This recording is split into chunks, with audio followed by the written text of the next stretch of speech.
Hello everybody, today we are going to find the value of x whilst we are given the value of the determinant.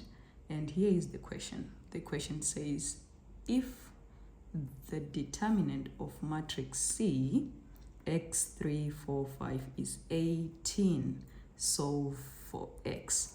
So this is quite easy. You just do the same way you do when you're calculating the determinant. And so we say the determinant of matrix C is equals to AD minus BC.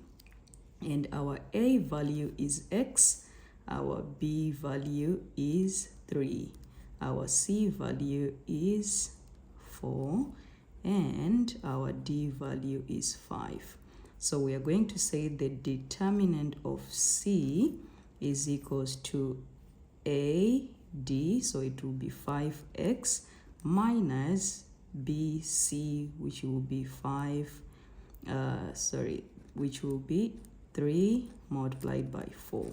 So it will be 5x minus 12. And we already know the value of the determinant, so we are going to say 5x minus 12 is equals to 18 from the value that we are given here.